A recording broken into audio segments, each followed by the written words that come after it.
Dear Himeko, Mr. Yang, and Pom Pom, we're all good here on the Xianzhou Lafu, so no need to worry. By the way, how's your trip going? As for me, I've somehow become the apprentice to two Cloud Knight sword masters, and I've been honing my sword skills with their guidance. One of them is Yanqing, the boy we've all met before. The other is Yun Li, the granddaughter of General Hua Yan from the Xianzhou Juming. Both masters are super strict, giving me a real taste of how hard sword training can be. I tried to drag him into this, but he refused. Then I tried to rope Dan Heng in, but Master Yanqing wouldn't have it. Still, I didn't let the difficulty get to me. In just a few weeks, my sword skills have improved a lot. Both my masters think I have unique talents in swordplay, and are literally fighting each other to teach me their skills. Thanks to their guidance, I've actually made some progress. When I get back to the Express, I'll definitely show off my skills and impress you all. Looking forward to your reply. Yours, March 7th.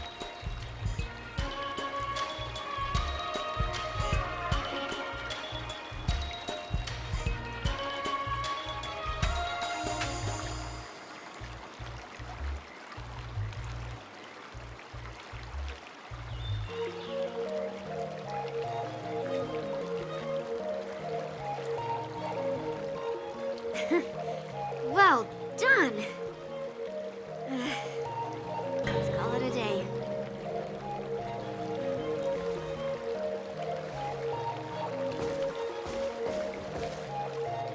Miss March's sword skills are really coming along. She'll hold her own just fine in the war dance.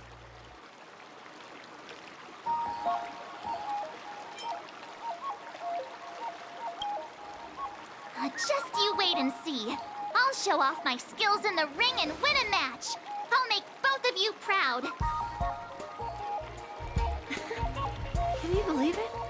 March 7th has actually become a pretty decent sword master in such a short time. Now I understand why Grandpa always had a grin on his face while training me. Are you sure he wasn't laughing at you? Oh, shut up! It's all thanks to your amazing guidance, Masters. Miss March, you're really getting the hang of wielding dual swords. If you're keen on advancing, trying out different Xianzhou blades can improve your touch. Oh, let me see. Which sword is the most powerful? Single sword? Great sword? Or maybe a flying sword? There's no such thing as the most powerful sword. It's all about the skill of the sword master. Yanqing wields several flying swords, while I only wield one. But remember how I kicked his butt at the Alchemy Commission? First, you didn't kick my butt. Second, you'll never kick my butt. Third, how about we settle this right now and see who kicks whose butt? Yeah, I'm up for that. And if I kick your butt, you'll drop out of the war dance. Deal?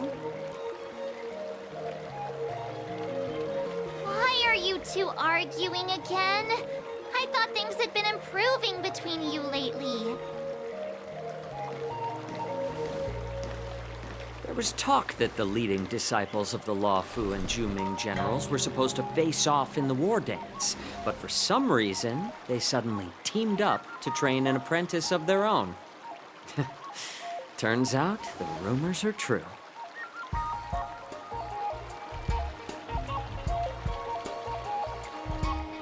Tomorrow is the big day of the war dance. Shouldn't you two be focusing on honing your skills instead of teaching swordplay here? You're... Oh, that's right! You're the pink-haired fox from the Yaoqing!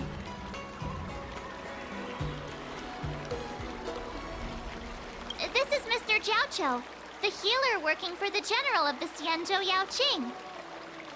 Ah, got it. So, you're the participant attending the war dance on behalf of the Yao Qing. And you were trying to sneak a peek at our training? Sorry for the misunderstanding. I don't know anything about martial arts. I'm just here on the General's orders to take care of some official business. I didn't mean to interrupt your training. I'll be on my way. If you know nothing about martial arts, why were you smirking earlier? Well, my curiosity got the better of me, I suppose. When I heard Miss March's pondering about what to learn, I couldn't help but wander over. From my professional experience, cleavers, slicers, chopping knives, and carving knives are all just tools. Kind of like frying, sautéing, boiling, and deep frying in cooking. They're just ways for people to show off their skills. How you use them really depends on the ingredients you're working with. It's like your sword teaching methods. If you align your ingredient, in other words, your apprentice's natural tendencies, with the right cooking method, by which I mean the teaching method that best suits her, she'll make double the progress in half the time. For example, golden eggplant tastes best when fried, cloud peppers when stir-fried, and yellow boulder beef when simmered. It's all about discovering the nature of the ingredients. Apprentice.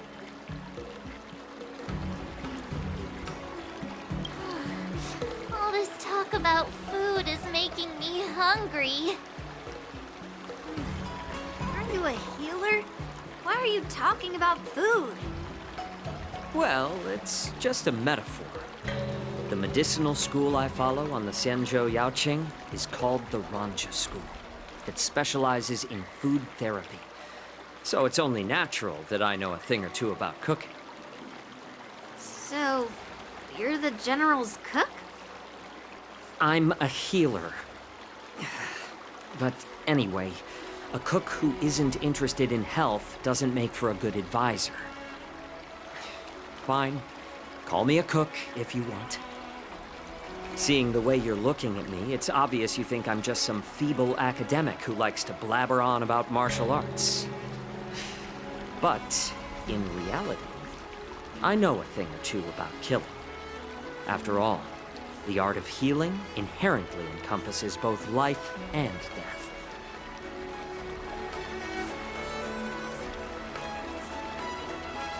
Why is this guy suddenly getting all serious with kids? Do you recognize this bottle of medicine in my hand? No. This is called tumble dust, an extract from an exotic flower named Yabra. Ugh, is it poison? Well, it depends on how it's used. With just one drop, it's able to numb a patient's body during surgery, making them painless throughout the entire process. However, increase the dose or the potency, and it'll slow the metabolism, making the blood thin and resulting in the loss of all senses. Even long-life species cannot escape its effects. This thing can save lives or take them. It's more powerful than the swords in your hands. That may be so, but still, I prefer settling things with a sword than, you know. Huh. Looks like I did get you all wrong. You're not a feeble scholar, but a sinister and despicable one. Hey, why the insults all of a sudden? I'm just sharing some medical knowledge here, not persuading you to poison anyone. Seems like you get real excited when talking about poison. I can't tell if that's an honorable thing or sinister. Picture this. Two individuals. The one standing is full of malice. The other lying down is honorable and righteous.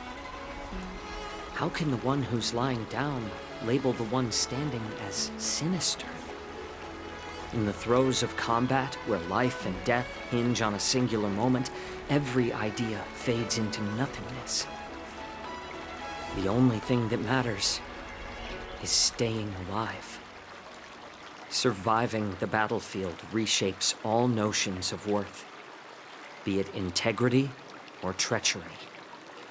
In my eyes, their significance is negligible. Perhaps you've underestimated Yunli and me, Mr. Jiao Cho. We may be young, but we've seen our fair share of war. Well, well. Then you should know that the war dance is nothing more than a contest. So why are you so focused on it? When I was appointed as the ringmaster for the war dance, I asked the general, we Cloud Knights are supposed to charge into the fray and slay enemies. Why do we have to swing swords in a ring just to please an audience? And this is how the general replied. To unsheath your sword in a ring is no different than on the battlefield, as your sword reveals the might of all Cloud Knights. The war dance is the perfect chance to showcase martial virtue and forge alliances from all over the cosmos.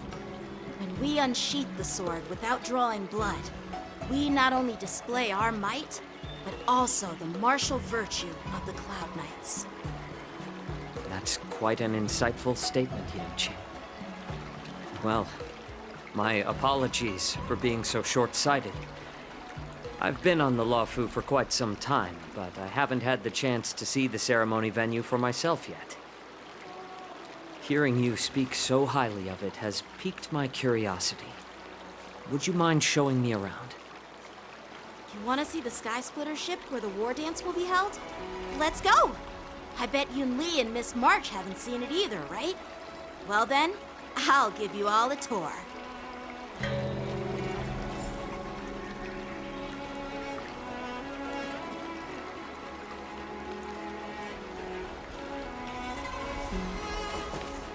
Let's go. I'll give you a tour of the Sky Splitter.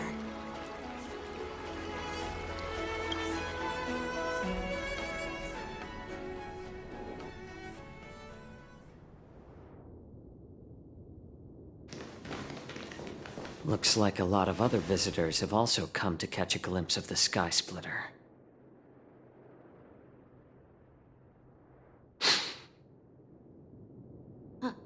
What's up, Mr. Jiao Cho?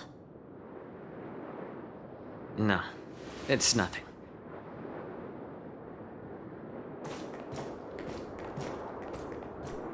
Do you see that airship in the distance? That's the Sky Splitter, the venue for the war dance ceremony. It doesn't look all that impressive from this distance. The Sky Splitter is actually a decommissioned Luofu military vessel. People aren't allowed on board until the war dance officially commences.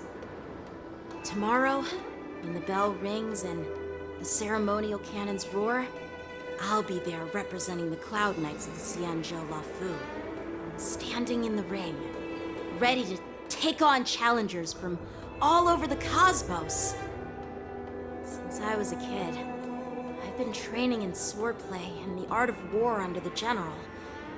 Every day, I'd swing my sword 10,000 times, and then thrust it 10,000 times, repeating the process over and over.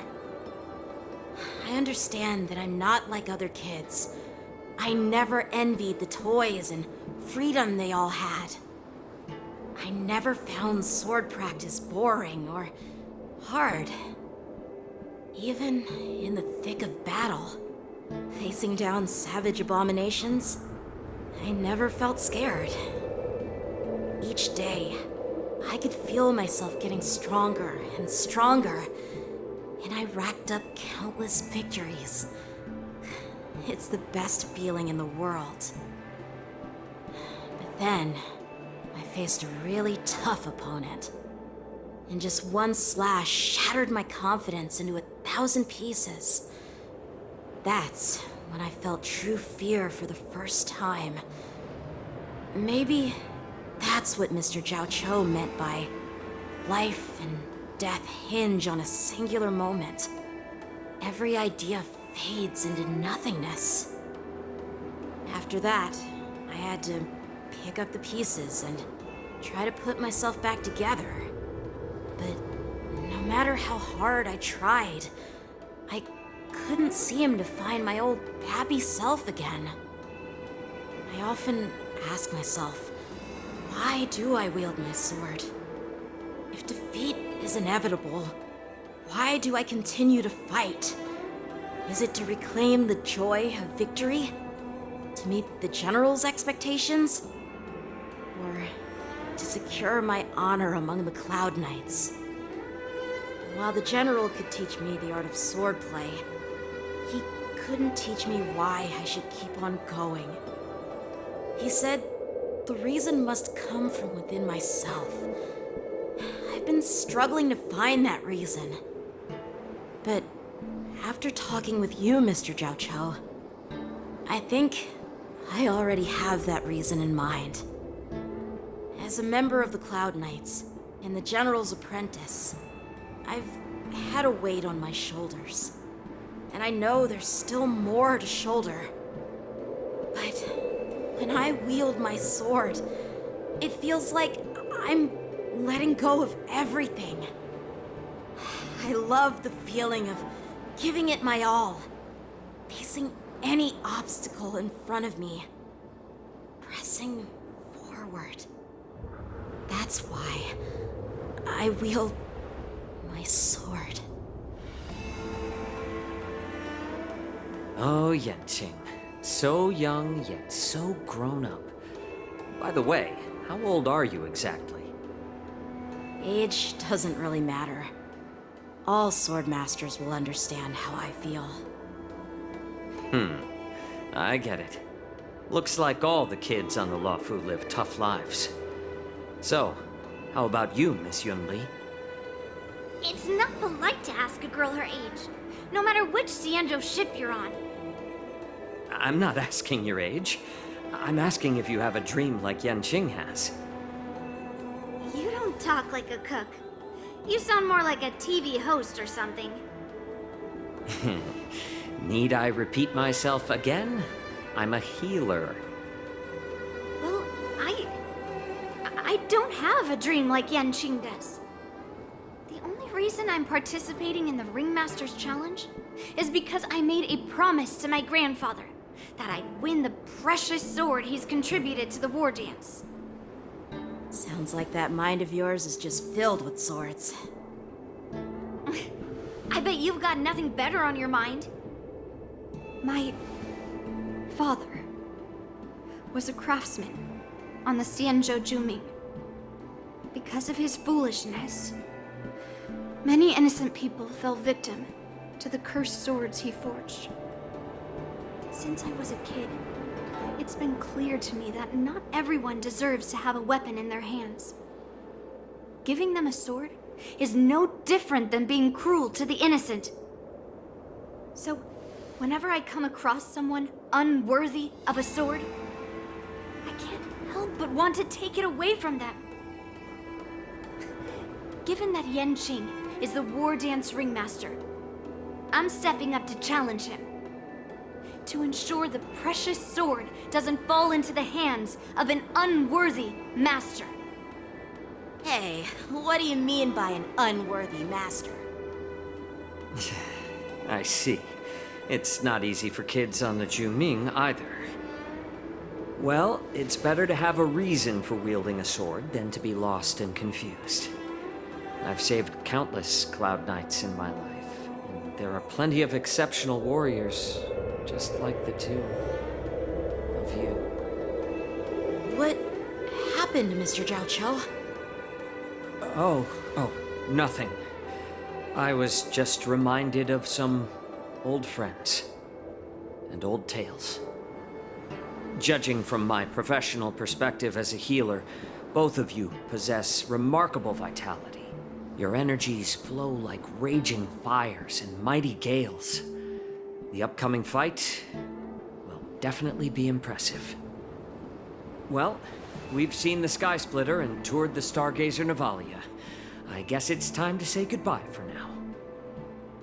What? You're leaving already? But you haven't asked me about my dreams.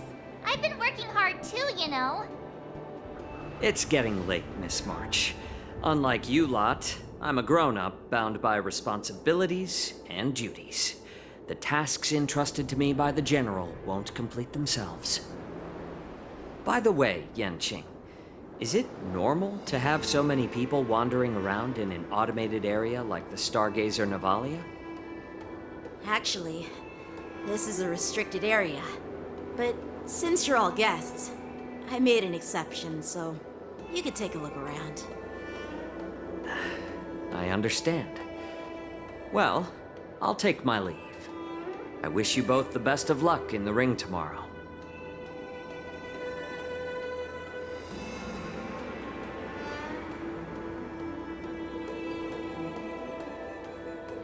Seriously? I just spent so much time thinking about my dream, but he didn't even ask me. Now that we're done with our tour of the Sky Splitter, shall we continue with our training? Why don't we take a day off? What? You want to secretly practice swordplay by yourself? Dream on. You know cramming before a fight never works out. For some reason, seeing the Sky Splitter has boosted my confidence. So, I've decided to conserve my strength for tomorrow. All right, I'll take you out of the Stargazer Navalia.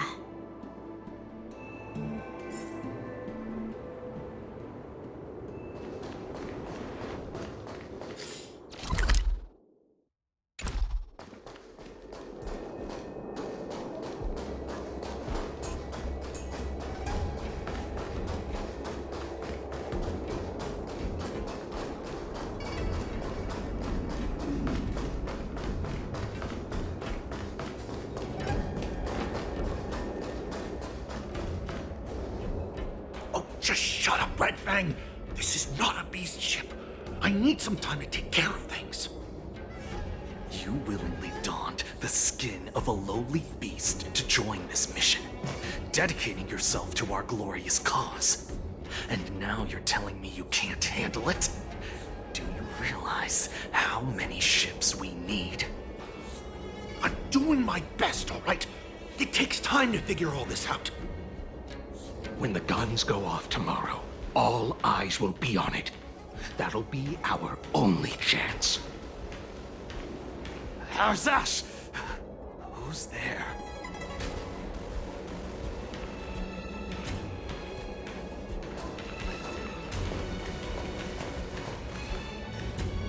Who are you guys? An impromptu inspection. Why are there outsiders loitering in Stargazer Navalia? And a bunch of kids at that. Hey, kids, didn't your parents ever tell you to stay away from the Stargazer Navalia? I know it's an automated facility, but it doesn't mean you can just break in and do what you want.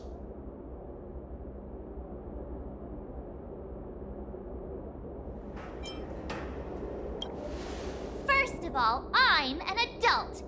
Second, I didn't just break in. Yeah, we flew here on a star skiff. Like, whoosh! Well, I'm not trying to tell you off, but this place is off limits to the public, you know? Big sis, let's go. I want to play in Ever Hunt Planes.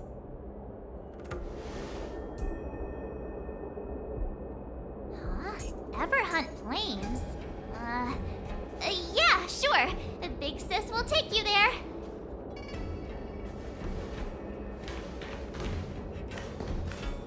Shuha! You should have let me. Shh, the overhaul is done, and everything looks good. We should leave.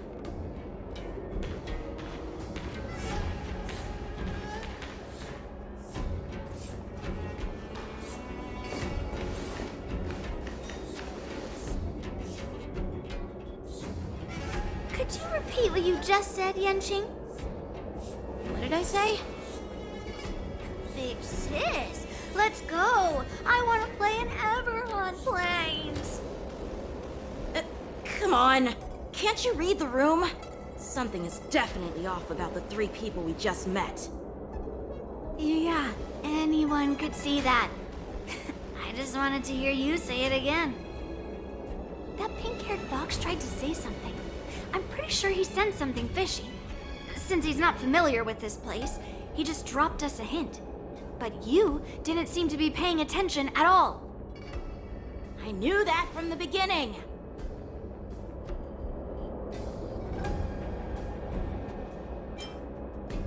They said they were doing an overhaul, but it looked like they had no idea how to operate the Starskiff production line, right? And it's suspicious how they suddenly finished their overhaul and walked away as soon as they laid eyes on us. A Cloud Knight, a member from the Skyfaring Commission, and a craftsman. They're from various departments, and the reason for the overhaul seems legit. But one of them blurted out some weird language just now. Did you hear that?